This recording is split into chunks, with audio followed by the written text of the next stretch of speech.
A very good morning to all my dear students आपण पाहता 11वीचं chemistry आणि आज आपण आपल्या व्हिडिओ लेक्चरमध्ये पाहणार आहे periodic trends in physical properties. त्याच्यामध्ये आपण काही सेव्हरल प्रॉपर्टीज पाहणार आहे, जशा की ॲटॉमिक रेडियस जी मागच्या लेक्चरमध्ये पाहिली आपण. आज आपण पाहणार ionic radius, ionization enthalpy, electron gain enthalpy and electronegativity. तर चला सुरू करू. तर आपला आजचा टॉपिक आहे बी म्हणजेच आयोनिक रेडियस. काय म्हणतात बघा, आयोनिक रेडियस म्हणजे काय, ॲटम म्हणजे काय आणि आयन म्हणजे काय हे समजून घेऊ आपण. An atom forms a positively charge ion म्हणजेच cation on the removal of one or more electron, whereas negatively charge ion म्हणजेच anion is formed with a gain of one or more electrons. Measurement of distance between the neighboring atom म्हणजेच cations and anions in ionic crystal have been useful for estimation the ionic radius. The ionic radius show the same trends as the atomic radius. ठीक आहे, आता आपण ionic आणि atomic radius काय ते समजून घेऊ. बघा, ॲटम म्हणजे काय होते. सपोज एक्झाम्पल आपण घेऊ सोडियमचं. ठीक आहे, सोडियम इलेक्ट्रॉन किती आहे तर 11, प्रोटॉन किती आहे तर 11. आपण इलेक्ट्रॉन प्रोटॉनचंच काम आहे.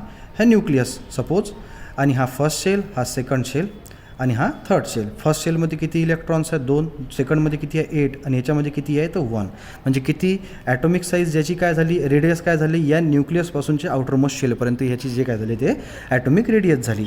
पण आता जर याच्यातला एक इलेक्ट्रॉन जर लॉस होत असन तर ह्या सोडियमचं बनते सोडियम आयन, आणि हा सोडियम आयन म्हणजे झाला कॅटायन. आपण बोललो आहे रिमेंबर, पॉझिटिव्ह चार्जवाले काय असतात तर कॅटायन. आणि किती इलेक्ट्रॉन लॉस केले त्यांनी तर 1 इलेक्ट्रॉन लॉस केला. त्यामुळे याचा आता ॲटॉमिक साईज काय झाला तर बघा, इलेक्ट्रॉन किती झाले तर 10 आणि प्रोटॉन किती झाले तर 11. म्हणजे प्रोटॉन कमी होतात का नाही. हा फर्स्ट शेल, हा सेकंड शेल, थर्ड शेल तर आहे नाही, कारण 2 आणि 8, कारण त्यात इलेक्ट्रॉनिक कॉन्फिगरेशन याने पॉझिटिव्हचं काय झालं 2 आणि 8, आणि याने जेव्हा नॉर्मल स्टेट ॲटम होतं तेव्हा किती होतं तर 2, 8 आणि 1. म्हणजे किती इलेक्ट्रॉन लॉस केले 1, त्यामुळे 2 आणि 8 म्हणजे नंबर ऑफ इलेक्ट्रॉन्स किती राहिले त्याच्यामध्ये तर 10च राहिले. यामुळे त्याचे एक शेल कमी झाला, त्यामुळे तुम्ही पाहाल त्याची आयोनिक रेडियस काय होऊन जाते, कमी होऊन जाते. म्हणून जर कॅटायन्स जर असन तर त्याची ॲटमपेक्षा रेडियस हे काय होते, आयोनिक रेडियस हे कमी होते. दुसरं पाहू आपण ॲनायन म्हणजे काय होते. आता तर हे बघा, सपोज आपण फ्लोरीनचं एक्झाम्पल घेतलं. फ्लोरीन हा एक ॲटम आहे. ठीक आहे, आता एलिमेंट आहे त्याचा आपण ॲटम पाहू. 9 इलेक्ट्रॉन्स, हा ॲटॉमिक नंबर किती झाला फ्लोरीनचा 9. हां, इलेक्ट्रॉन्स किती आहे तर 9, प्रोटॉन्स किती आहे तर 9. मग ठीक आहे, आपण न्यूक्लियस काढू. हा nucleus, this is first shell, this is second shell. किती इलेक्ट्रॉन्स आहे रे. हां, आता इलेक्ट्रॉनिक कॉन्फिगरेशन काय झालं 2 आणि 7. किती 2 आणि हे किती झाली तर 7.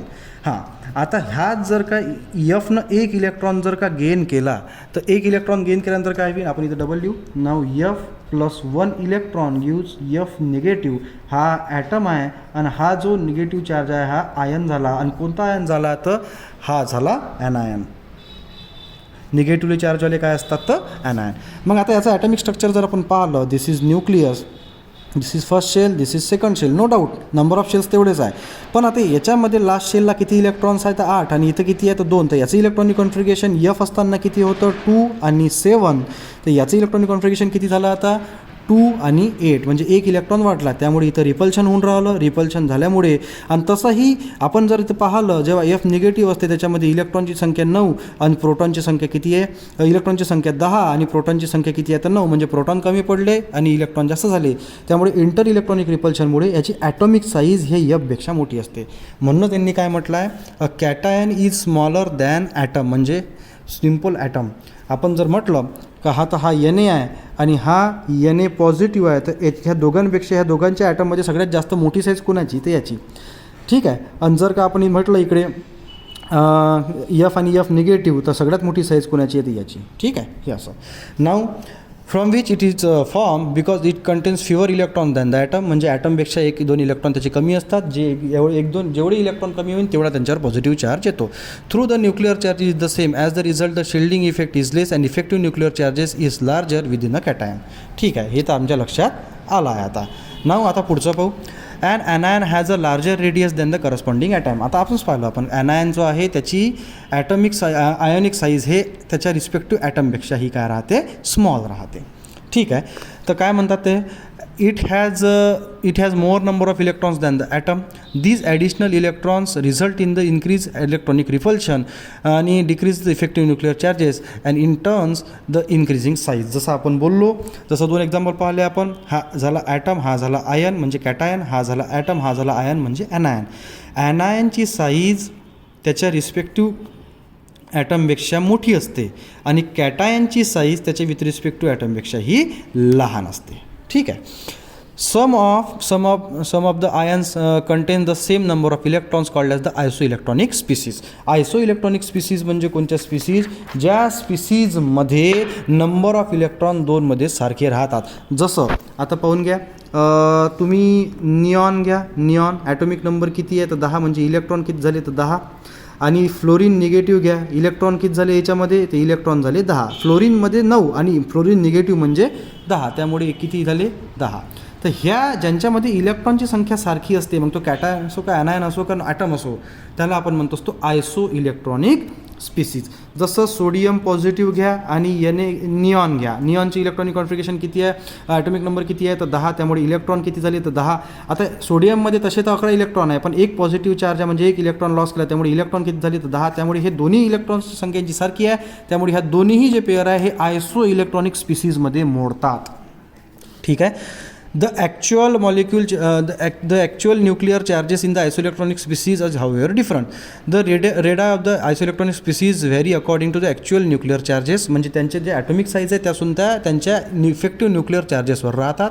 Larger the nuclear charges exert greater the attraction of the electrons and the radius of that isoelectronic species becomes smaller. म्हणजे आयसोइलेक्ट्रॉनिक स्पीसीज असन त्याचे ॲटम नंबर ऑफ इलेक्ट्रॉन जास्त असन, पण जर का न्यूक्लियसमध्ये जर खूप जास्त पॉवर असेल, न्यूक्लिअर चार्जेस जर फार जास्त असेल, तर ॲटॉमिक साईज हे काय होते? कमी होते. आता पहा, for example F single negative आणि Na positive both have 10 electrons. जसं अजून एक एक्झाम्पल दिलेलं आहे त्यांनी म्हटलं, त्यांनी F निगेटिव्ह आणि Na काय? तर पॉझिटिव्ह. बघा याच्यामध्ये इलेक्ट्रॉन्स किती आहे? तर 10. आणि याच्यामध्ये इलेक्ट्रॉन्स किती झाले? आता 10. काऊन का? निगेटिव्ह आहे. एक इलेक्ट्रॉन गेन केला, एक इलेक्ट्रॉन लॉस केला. हे दोन्ही काय झाले? आयसो इलेक्ट्रॉनिक स्पीसीज. हे दोन्ही काय झाले? आयसो इलेक्ट्रॉनिक स्पीसीज. आता होते असं, जर याची तुम्ही ॲटॉमिक साईज जर पाहिली कोणाची, जर F निगेटिव्हची तर 133 PM पिकोमीटर एवढी आहे, आणि जर का तुम्ही सोडियमची पाहिली तर ती होऊन जाते 98 PMच्या जवळपास. मग तुम्ही म्हणाल आता नंबर ऑफ इलेक्ट्रॉन सारखे आहे, तरी मग ॲटॉमिक साईज तर सारखी पाहिजे होती. हो, पण याच्यामध्ये प्रोटॉन्सची संख्या ही 9 आहे आणि याच्यामधल्या प्रोटॉन्सची संख्या ही 11 आहे. त्यामुळे ह्या सोडियम कॅटायनचा प्रोटॉन म्हणजेच न्यूक्लिअर हा जास्त पॉवरफुल असल्यामुळे इलेक्ट्रॉन तो स्वतःकडे ओढन, त्यामुळे ॲटॉमिक साईज ही कमी होते. आणि याचा जो न्यूक्लियस आहे तो as compare to Na positive हा लोअर एनर्जीचा आहे असं म्हटलं तरी चालेल. का इफेक्टिव्ह न्यूक्लिअर चार्जेस कमी आहे, त्यामुळे याचं ॲटॉमिक साईज ही जास्त आहे. ठीक आहे. आता पाहू आपण प्रॉब्लेम दिलेला आहे. आता प्रॉब्लेम आपण सॉल्व करू. पहिले काय म्हणतो प्रॉब्लेम 7.5 जे पुस्तकात दिलेलं आहे तेच मी सांगत आहे. काय म्हणते? Identify the species having larger radius from the following pairs. हे दोन पेअर दिलेले आहे. ह्या दोघांपैकी कोणाची ॲटॉमिक म्हणजे आयोनिक साईज, हे म्हणजे ॲटॉमिक साईज म्हटलं तरी चालेल, हे कोणाची जास्त आहे. ठीक आहे. इलेक्ट्रॉन सोडियममध्ये किती आहे? तर 11. याच्यामध्ये इलेक्ट्रॉन किती आहे? तर 10. ठीक आहे. नाव तुम्ही जेव्हा ॲटॉमिक साईज पाहता तेव्हा हा न्यूक्लियस सोडियमचा फर्स्ट शेल, सेकंड शेल आणि थर्ड शेल 2, 8 आणि 7 म्हणजे किती? 2, 8 आणि 7 नाही 1 सोडियम आहे. आणि हा Na पॉझिटिव्ह आहे. याच्यामध्ये काय लिहा तुम्ही? 2, 8, 2 आणि 8. याचा न्यूक्लियस कसा आहे? कसा कारण तुम्ही न्यूक्लियस फर्स्ट शेल आणि सेकंड शेल 2 आणि 8. बघा ना, इथून इथपर्यंत जात असताना हे डिस्टन्स मोठा आहे, त्यामुळे ॲटॉमिक साईज याची मोठी आहे आणि याची आयोनिक साईज ही लहान आहे. त्यामुळे कॅटायन्स हे त्यांच्या रिस्पेक्टिव्ह ॲटमपेक्षा लहान असतात. इथं सोडियम Na पॉझिटिव्हची ॲटॉमिक साईज ही लहान आहे. दुसरं एक्झाम्पल काय? Na पॉझिटिव्ह आणि Mg2 पॉझिटिव्ह. हां, आता Na पॉझिटिव्हमध्ये किती इलेक्ट्रॉन्स आहेत बेटा? तर 10 इलेक्ट्रॉन्स आहे. आणि Mg2 पॉझिटिव्हमध्ये किती इलेक्ट्रॉन्स आहे? ॲटॉमिक नंबर 12, 2 इलेक्ट्रॉन गेले म्हणजे किती राहिले? 10. पण आता तुम्ही जर का पाहाल तर याच्यामध्ये जर का प्रोटॉनची संख्या किती आहे? 12 आणि याच्यामध्ये प्रोटॉनची संख्या किती आहे? तर 11. हेन्स अशा कंडिशनमध्ये आता एक लक्षात घ्या की जरी इथं काय होऊन राहिलं आहे, Na पॉझिटिव्हची ह्या लार्जेस्ट रेडियस आहे कोणापेक्षा? Mg2 पॉझिटिव्हपेक्षा. काहून? का याच्यामध्ये एकच पॉझिटिव्ह चार्ज आहे आणि एकामध्ये किती पॉझिटिव्ह चार्ज आहे? 2. हेन्स या दोघांमध्ये जर तुम्ही पाहिलं तर Na पॉझिटिव्हची काय दिलेली आहे? ॲटॉमिक साईज ही जास्त दिलेली आहे, म्हणजे जास्त येते असते. का बरं येते? Na पॉझिटिव्ह आणि Mg2 positive ions are isoelectronic species. No doubt आहेच, ते सारखे इलेक्ट्रॉन्स त्यांच्यामध्ये आहेच. Mg2 positive has larger nuclear charges than Na. Therefore म्हणजे काय होते? लार्जर न्यूक्लिअर चार्जेस आहे, देअरफॉर काय होऊन राहिलं? Na पॉझिटिव्ह लार्जेस्ट रेडियस, म्हणजे त्याची रेडियस काय आहे? जास्त आहे. तर बेटा असं होतं ते. तर उद्या आपण पुढच्या लेक्चरमध्ये आयोनायझेशन एन्थॅल्पी आणि पुढचे जे पॅरामीटर्स आहेत ते बघू. तर आजच्यासाठी एवढं. जर काही क्वेश्चन असेल तर मला विचारा. धन्यवाद. आजचं लेक्चर इतकंच.